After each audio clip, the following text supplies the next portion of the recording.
Et la finalité de la Zéchira, donc je vais très vite maintenant, c'est le dévoilement de l'unité de Dieu dans le monde, aux yeux de tous les vivants. Ce n'est pas un peuple pour lui-même, c'est tous les vivants vont avoir ce dévoilement. Et là, les textes sont clairs. Bayomahu Hashem Echad Ushmo Echad, c'est donc dans Zacharie 14-19, viendra un jour où Dieu sera un et son nom sera un, c'est-à-dire qu'il y aura une forme d'unification du nom divin par rapport à l'ensemble des nations. Cette période-là, dont on est en train de parler, c'est une période où il va y avoir quand même des épreuves. Le début de la délivrance, il va y avoir un hiatus, c'est qu'en même temps qu'il y a délivrance et des lumières qui se délivrent, il y a aussi, vous savez, des fois, quand c'est très lumineux, on ne voit plus rien. Vous comprenez ce que je veux dire? Quand c'est trop clair, on ne voit pas.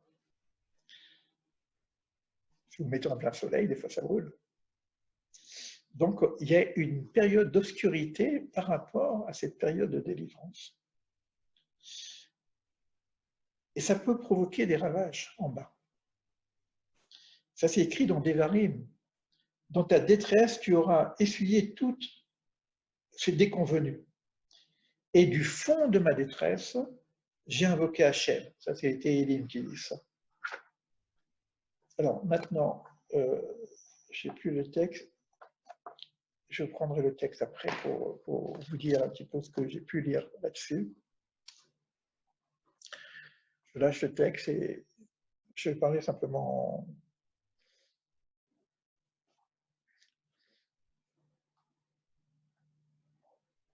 On parle souvent du temple, la construction du temple. À Od, on a parlé de ça déjà. On a dit que le temple, c'est aussi le temple intérieur, construire notre propre temple, c'est là où nous en sommes. Il y a aussi le temple extérieur, un endroit où il y a un travail spécifique qui se fait pour l'ensemble des nations, ce qu'on appelle Or la Goïm, lumière pour les nations. Le texte est un petit peu long, je ne peux pas vous le lire entièrement, mais le Ramchal amène quelque chose qui est énorme.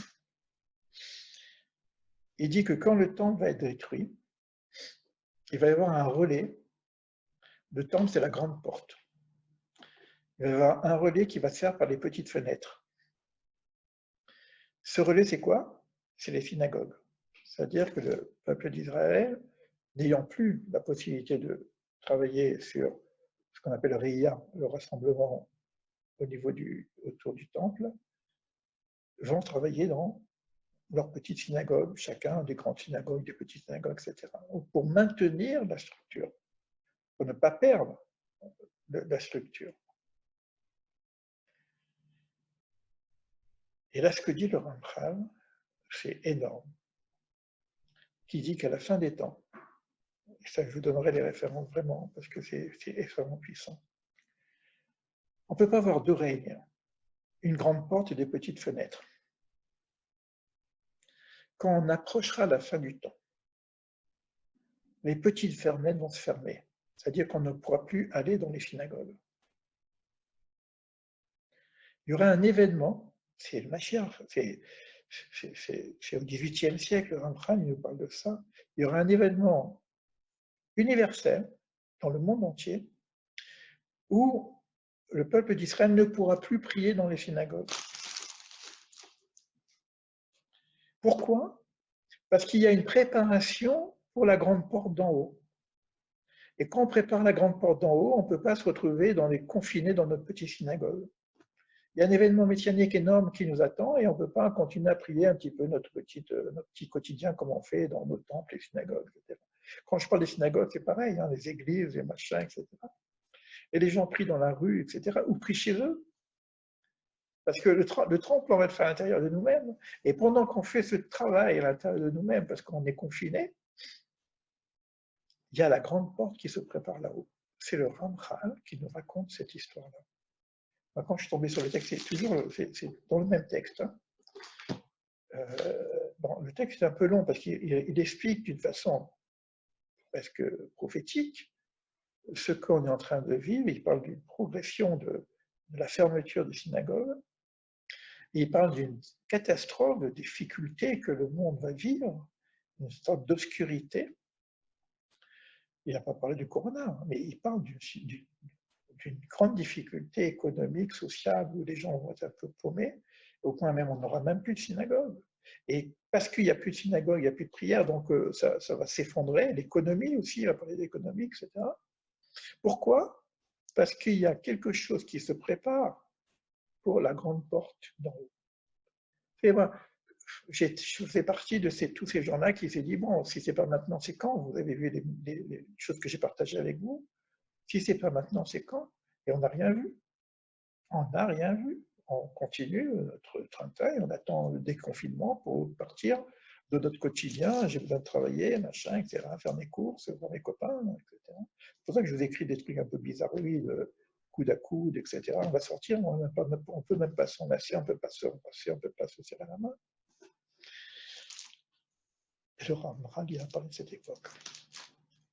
C'est-à-dire qu'il y a quelque chose de caché qui est en train de se préparer. Mais non, je ne suis pas un prophète, hein. Je lis un texte et je dis ouf, c'est énorme, quoi. Et ce qu'on a vécu jusqu'à présent, la Shoah, etc., ce sont des petits signes par rapport à ce signe dont on vient parler, où les petites fenêtres doivent se fermer, parce qu'on ne peut pas travailler et les petites fenêtres et la grande porte. Et donc en ce moment, il y a une porte qui se prépare. Quoi? Je ne sais pas, vraiment. C'est ce soir hein, que j'ai lu ça. C'est pour ça que j'ai dit, bon, ne perdez pas ça. Ça veut dire que tout ce qu'on a travaillé avec l'aide de Dieu depuis 33 jours, pour comprendre le processus éphirotique, ça peut nous permettre de comprendre l'événementiel que nous sommes en train de vivre aujourd'hui. D'où la nécessité de nettoyer ses jambes, faire attention à Yesod, et d'être, nous aussi, d'être participants à ces événements voilà, de l'ordre de l'univers qui fait que ce monde doit s'améliorer. Ça passe passer par les gens, passer par le travail, par la façon dont je m'investis dans le monde, par le corps, etc. Voilà, je vais m'arrêter sur ça parce que j'ai dit beaucoup de choses et j'ai peut-être dépassé le temps. Il est 22 heures chez vous, c'est pas trop tard. Si vous avez des questions, je pense que le son est très mauvais, entrecoupé, vraiment, je suis vraiment gêné. Je ne sais pas quoi dire ça. Bon, je vais être obligé de me retaire parce que j'ai terminé. Je vais rentrer dans mon nouveau silence. Je commence par un silence et je termine par un silence. Et vous pouvez commencer à échanger entre vous. J'ai besoin simplement de me lever 2-3 minutes. Commencez à échanger entre vous, poser des questions. Ces questions-là vont me permettre, moi, de construire la suite. On va passer une semaine avec Yesod. Donc, c'est tout ce que je vous ai dit maintenant. Et la semaine d'après, c'est Malchut. Malchut, bon, on ne nous a pas dit que c'est une semaine. Hein. Je vous avais dit, les informations que j'ai eues, c'est très présent, mais quand on parle de 2000 ans ou 3000 ans d'exil, voilà, ça peut durer 10 ans, 20 ans. Mais ça a commencé. Voilà, c'est tout ce que je peux vous dire, c'est tout ce que j'ai reçu. Ça a commencé avec la Corona, ça a commencé, et ça va durer un certain temps. C'est-à-dire qu'il faut ouvrir ses oreilles, voir ce qui se passe, travailler sur soi, se préparer à l'événement messianique, c'est tout. Hein. Mais l'événement messianique, c'est merveilleux, c'est la paix dans le... Non, c'est pas aussi merveilleux que ça, parce qu'il y a des trucs, c'est qu'on va nettoyer les écorces, et puis les écorces, c'est pas évident. Chacun doit avoir un travail sur lui-même pour nettoyer ses pieds, nettoyer son cœur, nettoyer ses mourines, faire descendre le cerveau dans le corps pour que le corps puisse saisir ce qui se passe en ce moment. Et ça va demander un certain travail. Je ne veux pas parler de moi, je fais ce que je peux, hein, je fais mon travail pour moi-même et ça me permet de faire cet enseignement. Je travaille sur le corps aussi, hein, quand je fais des jeûnes, etc., c'est pour nettoyer les canaux, hein, c'est pas...